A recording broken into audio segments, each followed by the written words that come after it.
आप बोलते हैं कोई भी मज़हब गलत चीज़ नहीं बताता, गलत काम करने के लिए उत्सुक नहीं करता, और आप क्या वजह है जिसकी वजह से इस्लाम कबूल करने के लिए बोलते हैं तमाम मुस्लिम? Sister asked the question that she lives with a Muslim for several years. When I said that all the religions speak good things, then why do the Muslims ask me to accept Islam? Point number one, I say that all the religions, most of the things they say are good. But Islam, besides speaking good things, shows you a way how to achieve that goodness. And I give the example, all religions say don't rob. Islam says the same, but Islam shows you a way how to achieve a state in which people will not rob. Give zakat, give charity. After that, someone robs, chop off the hand, there will be no robbery, there will be no crime. So in this way, I try to explain that Islam, besides talking about good things, shows you a way how to achieve that state of goodness.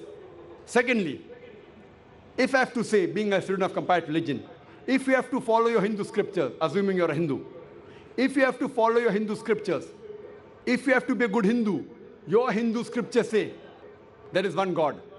I quoted all these verses in my previous answer. One God. Your scripture says don't do idol worship. Bhagavad Gita chapter number 7 verse number 20. All those whose intelligence has been stolen by material desires, they worship demigods. They do idol worship. You have to believe in one God. I said in my lecture today that you have to believe in the Antim Rishi, the Kalki Avatar, whose father's name will be Vishnu Yash Abdullah. Mother's name shall be Sumati Amina, who will be born in the village of Sambala, Makkah, who will be born to the chief of the village of Sambala, chief of Makkah. He will be a messenger for the whole of humankind. He will get enlightenment at night in a cave. He will go northwards and come back. He will be given 8 qualities. He will be a messenger for the whole of humankind. He will ride a horse. He will have a sword in the right hand. He will have 4 companions. He will be helped by the angels and devatas. On and on and on. Who is this person? If you are a good Hindu, you have to believe in the Antim Rishi, otherwise you are not a good Hindu. If you are a good Hindu, you have to believe in one God.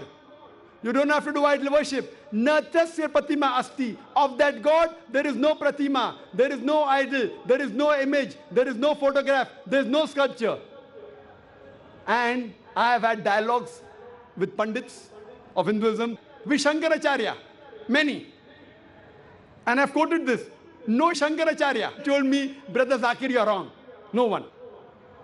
I had a dialogue with Sri Sri Ravi Shankar on 21st of January, supposed to be the most popular spiritual guru, Art of Living.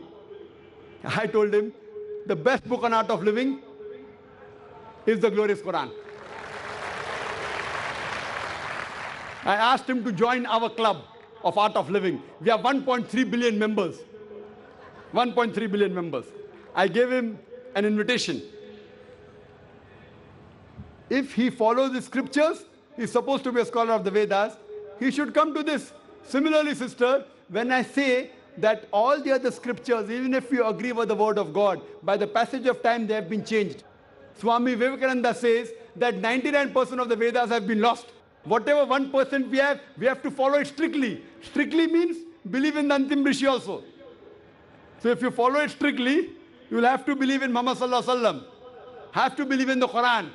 And I give you an invitation, sister, to come to this religion of peace so that you can come closer to Almighty God.